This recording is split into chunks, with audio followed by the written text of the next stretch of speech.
दोस्तों, छत्तीसगढ़ स्कूल शिक्षा विभाग में एक अधिकारी के तानाशाही से शिक्षक और रसोइया से लेकर स्कूल सफाई कर्मचारी तक कैसे त्रस्त हो गए हैं, इसी गंभीर मुद्दे के बारे में हम इस वीडियो के अंदर विस्तार पूर्वक समझने वाले हैं। इसलिए दोस्तों, आप इस वीडियो को अंत तक जरूर देखिए और इस महत्वपूर्ण विषय को अच्छे से समझने का आप लोग प्रयास कीजिए। नमस्कार दोस्तों, मैं हूं आपका दोस्त लोकेश साहू और आप देख रहे हैं लोकेश साहू यूट्यूब चैनल। आप सभी दर्शकों का हमारे इस यूट्यूब परिवार में बहुत बहुत स्वागत है। दोस्तों, दरअसल पूरा मामला यह है कि स्कूल शिक्षा विभाग में बस्तर संभाग के संयुक्त संचालक यानी कि ज्वाइंट डायरेक्टर के पद पर इस समय राकेश पांडे हैं। यानी कि इस समय बस्तर जेडी जो है वो राकेश पांडे साहब हैं। इनके बारे में बस्तर संभाग के शिक्षकों ने बताया कि ये जेडी साहब अचानक स्कूलों का निरीक्षण कर रहे हैं और अनुशासन और रौब झाड़ने के चक्कर में वो शिक्षकों को अपमानित कर रहे हैं। डेली डायरी के नाम पर शिक्षकों का वेतन वृद्धि रोक रहे हैं। प्रार्थना में 5 मिनट लेट होने पर सीधा सस्पेंड कर दे रहे हैं। मिड डे मील में सरकारी राशन दुकान के चावल में भी कमी निकाल रहे हैं। रसोईया कर्मियों के वेतन को रोका जा रहा है। स्कूलों में छोटे छोटे चीजों को मुद्दा बनाकर स्कूल सफाई कर्मियों को भी प्रताड़ित करने का काम किया जा रहा है। दोस्तों, अभी हाल ही में बस्तर जेडी साहब का एक नया कारनामा सामने आया है, जिसको लेकर इस समय स्कूल शिक्षा विभाग में बवाल चल रहा है। दोस्तों, बस्तर संभाग के शिक्षकों ने बताया कि बस्तर जेडी राकेश पांडे जी ने अभी 7 अक्टूबर 2025 को आकस्मिक निरीक्षण करते हुए माध्यमिक शाला मछली विकास खंड बड़े राजपुर जिला कोंडागांव में निरीक्षण किया गया, जहां पर शिक्षकों को डेली डायरी और कई अन्य मुद्दों को लेकर अधिकारी के द्वारा समझाइश दिया गया और कुछ कमी या गलती को लेकर डांट फटकार लगाई गई और 3 दिनों के अंदर अंदर वहां के प्रधान अध्यापक प्रभारी को संयुक्त संचालक कार्यालय जगदलपुर में आकर स्पष्टीकरण देने को कहा गया, जिसका पालन करते हुए प्रधान अध्यापक प्रकाश नेताम जी ने सफेद शर्ट और काला जींस पहनकर बिल्कुल सादा, बिना कोई फैशन के, बिल्कुल सादगी के साथ 10 अक्टूबर 2025 को अपना स्पष्टीकरण देने के लिए बस्तर जेडी ऑफिस पहुंचे। उसी समय बस्तर जेडी राकेश पांडे की तरफ से संबंधित प्रधान अध्यापक से बिना कोई बातचीत किए उनके काला जींस पैंट को मुद्दा बनाते हुए एक शिक्षक का सार्वजनिक रूप से अपमानित करते हुए बस्तर जेडी के तरफ से कहा गया कि मेरे ऑफिस में जींस पैंट अलाउ नहीं है और मैं जींस पहनने वालों से नहीं मिलता। ये कहते हुए उस प्रधान अध्यापक प्रकाश नेताम जी को ऑफिस से भगा दिया गया। जबकि बस्तर संभाग के शिक्षकों ने बताया कि खुद बस्तर जेडी राकेश पांडे खुद जींस पहनता है और उसके ऑफिस में बहुत सारे कर्मचारी खुद जींस पैंट पहनकर ड्यूटी में जाते हैं। इसके संबंध में आप बस्तर जेडी कार्यालय के कर्मचारियों का एक तस्वीर भी देख सकते हैं, जिसमें आधा से ज्यादा कर्मचारी जींस पैंट पहने हुए हैं, लेकिन एक शिक्षक को उसी जींस पैंट के आड़ में सरेआम बेइज्जत करके ऑफिस से निकाल दिया गया। दोस्तों, किसी भी अधिकारी का ये बिल्कुल भी अधिकार नहीं है कि वो किसी भी कर्मचारी को सार्वजनिक रूप से अपमानित करे। अगर कोई कर्मचारी कोई गलती करता है तो उससे ऊपर के अधिकारी को नियम के अनुसार कार्रवाई करने का पूरा अधिकार है, लेकिन सजा देना और अपमानित करने में अंतर होता है। दोस्तों, इस बेइज्जती के बाद अपने आप को अपमानित महसूस करते हुए पीड़ित प्रधान अध्यापक प्रकाश नेताम जी ने शिक्षक संगठनों को, शिक्षक साझा मंच को इसकी सूचना दिया, जिसके बाद शिक्षक साझा मंच ने कल 14 अक्टूबर 2025 को पूर्व आईएएस और वर्तमान में केसकाल विधानसभा क्षेत्र के विधायक नीलकंठ टेकाम साहब को पत्र लिखकर बस्तर जेडी के विरुद्ध में अनुशासनात्मक कार्रवाई करते हुए 1 सप्ताह के अंदर अंदर दूसरे स्थान पर ट्रांसफर करने की मांग रखी है।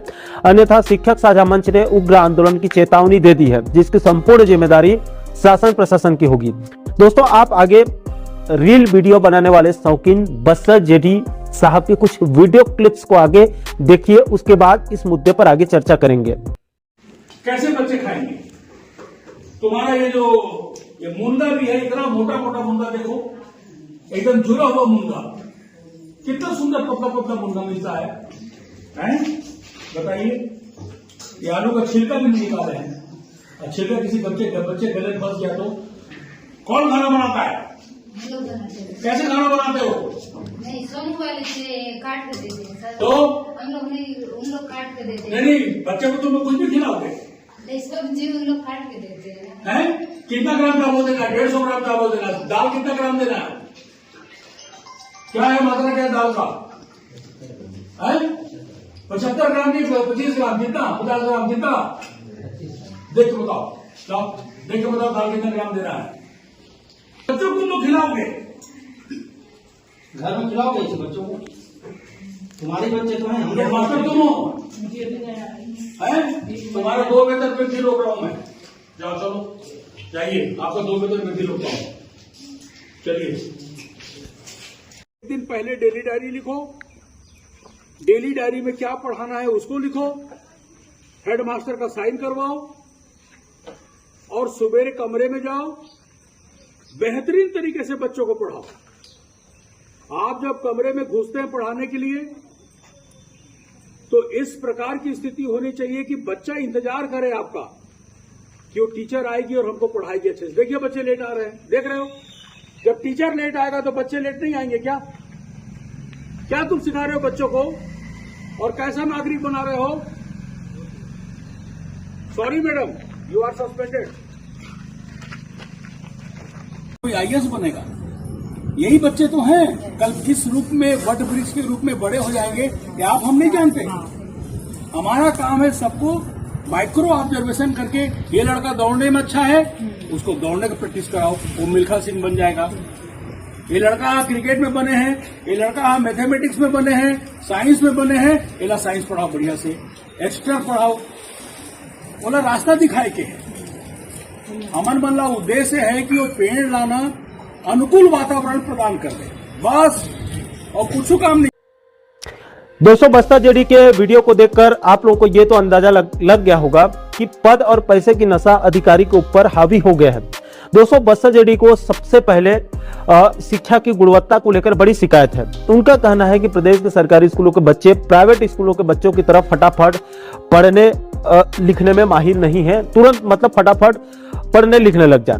तो देखिए दोस्तों, हम सब चाहते हैं कि सरकारी स्कूलों में शिक्षा गुणवत्ता में सुधार हो और सरकारी स्कूल भी प्राइवेट स्कूलों की तरह बन जाएं।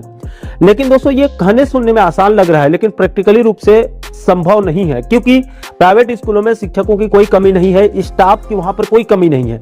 जहां पर एक शिक्षक की जरूरत है वहां 2-2 शिक्षक उपस्थित रहते हैं, लेकिन सरकारी स्कूलों में सिर्फ एक शिक्षक पहली से 5वीं तक को संभाल रहा है। उल्टा शिक्षकों की भर्ती करने के बजाय ये रिमोट कंट्रोल सरकार उल्टा युक्तिकरण करके सेटअप 2008 को समाप्त करके एक झटके में कई हजार पद जो है वो हमेशा के लिए समाप्त कर दिया है। कई स्कूलों को बंद कर दिया गया है, जिससे शिक्षकों के ऊपर और अतिरिक्त कार्य का बोझ बढ़ गया है।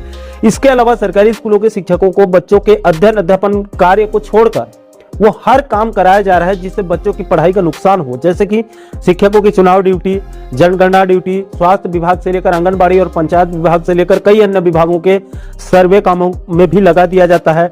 इसके अलावा शिक्षकों के से जो है वो दुनिया भर के ऑनलाइन और ऑफलाइन काम भी कराया जा रहा है। जब तक ये सभी गैर शिक्षकीय कार्य पूरी तरह से समाप्त नहीं होंगे तब तक सरकारी स्कूलों में शिक्षा की गुणवत्ता में कोई सुधार होने वाला नहीं है, क्योंकि जब शिक्षकों को पढ़ाने का समय ही नहीं दिया जाएगा तो बच्चों को कब पढ़ाएंगे और बच्चे कब सीखेंगे। इसके अलावा प्रदेश के कई शिक्षकों को अलग अलग कार्यालयों में और कई मंत्रियों की सेवाओं में जो है वो अटैच कर दिया गया है, लगा दिया गया है, उनका संलग्नीकरण यानी कि अटैचमेंट कर दिया गया है। सबसे पहले तो इस अटैचमेंट व्यवस्था को बंद करके उनको मूल शाला में भेजा जाना चाहिए। इसके ऊपर भी सभी जेडी लोगों को ध्यान देना होगा। सिर्फ अपने पद का रौब दिखाने से शिक्षा में गुणवत्ता नहीं आएगी। इसके अलावा दोस्तों, प्रदेश के शिक्षकों की कई समस्या और मांग है, जैसे सहायक शिक्षकों के वेतन विसंगति को दूर किया जाए। इसको लेकर सहायक शिक्षक लंबे समय से संघर्ष कर रहे हैं। इसके अलावा शिक्षकों की तरफ से केंद्र के समान एरिया से डीए की मांग कर रहे हैं। इसके अलावा समय पर ट्रांसफर, प्रमोशन, क्रमोन्नति जैसे जरूरी मुद्दों को, जरूरी मांगों को पूरा करने के लिए लगातार संघर्ष कर रहे हैं। आखिर इन मुद्दों पर किसी भी जेडी की नजर क्यों नहीं जा रही है? अगर शिक्षक के मूलभूत सुविधाओं को सरकार पूरा नहीं कर पाएगी तो शिक्षा में कहां से गुणवत्ता आएगी? इसके अलावा बस्तर जेडी को सरकारी स्कूलों में काम करने वाली रसोइया कर्मियों और स्कूल सफाई कर्मियों से भी बहुत दिक्कत हो रही है। दोस्तों, हम सब चाहते हैं कि सरकारी स्कूलों में अच्छे साफ सफाई रहे और बच्चों को अच्छा पौष्टिक भोजन मिले, लेकिन आप लोगों को शायद ये नहीं पता होगा कि अभी वर्तमान में शासन की तरफ से एक बच्चे के पीछे में प्रतिदिन मात्र 10 रुपए की राशि जारी हो रही है। अब कोई भी आदमी कितना भी मेहनत कर ले, एक बच्चे को 10 रुपए में कितना ही अच्छा भोजन वो खिला पाएगा, क्योंकि आज के समय में 10 रुपए में एक प्लेट समोसा नहीं मिल रहा है। इसलिए मिड डे मील में अच्छी और पौष्टिक भोजन चाहिए तो सबसे पहले मिड डे मील के बजट को बढ़ाना होगा और एक बच्चे के पीछे कम से कम 50 रुपए प्रतिदिन के हिसाब से राशि जारी करनी होगी।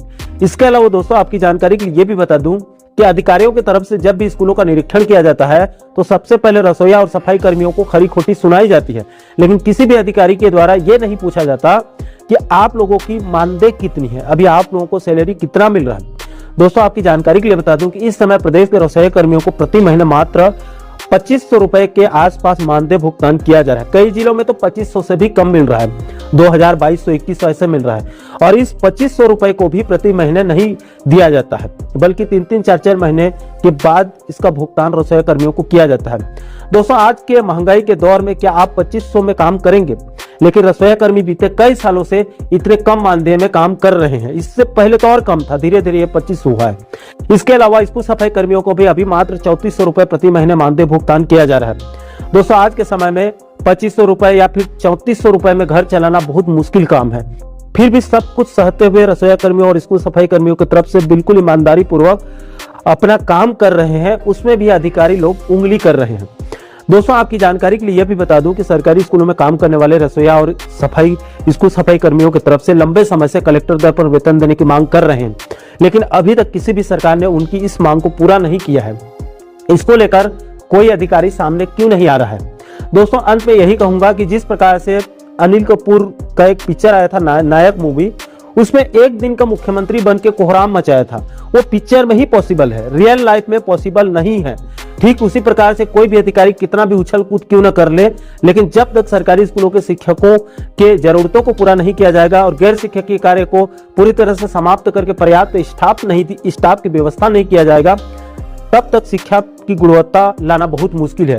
इसके अलावा रसोइया कर्मियों और स्कूल सफाई कर्मियों की जरूरतों को बिना पूरा किए मिड डे मील और साफ सफाई में भी सुधार संभव नहीं है, क्योंकि खाली पेट भजन भी संभव नहीं है। इसलिए इस वीडियो के माध्यम से बस्तर जेडी राकेश पांडे जी के साथ साथ प्रदेश के सभी जेडी और डीओ बीओ लोगों से निवेदन है कि अगर आप वास्तव में सरकारी स्कूलों में सुधार चाहते हैं तो वहां कर्मचारियों की जरूरत और बेसिक फैसिलिटी में सुधार किया जाए, बेहतर सुविधाओं को बहाल करने पर फोकस किया जाएगा, तो सच में आने वाले कुछ सालों में सरकारी स्कूलों में भी होनहार बच्चे निकलेंगे, जो पूरे राष्ट्रीय और अंतर्राष्ट्रीय स्तर में देश का मान सम्मान बढ़ाएंगे। दोस्तों, क्या आप मेरे बातों से सहमत हैं? क्या सच में सरकारी स्कूलों में शिक्षा गुणवत्ता में सुधार लाना बहुत जरूरी है? और क्या कर्मचारियों के मान सम्मान को ठेस पहुंचाकर शिक्षा गुणवत्ता में सुधार होगा, या फिर उनकी जरूरतों और समस्याओं को भी महत्व देकर भी सुधार लाया जा सकता है? इस गंभीर मुद्दे को लेकर आप लोगों की क्या राय है? नीचे आप लोग कमेंट बॉक्स में अपनी प्रतिक्रिया जो है वो जरूर शेयर कीजिएगा। और दोस्तों, आप आगे भी प्रदेश के कर्मचारियों पेंशन जगत से जुड़ी इस प्रकार के और भी महत्वपूर्ण मुद्दों पर आप आगे वीडियो देखना चाहते हैं तो आप हमारे चैनल को जरूर सब्सक्राइब कर लीजिएगा, ताकि आने वाले सभी नए वीडियो का नोटिफिकेशन जो है वो आप लोगों तक तुरंत पहुंच सके। दोस्तों, इस वीडियो में फिलहाल अभी के लिए इतना ही। इस वीडियो को अंत तक देखने के लिए आप सभी दर्शकों का बहुत बहुत धन्यवाद।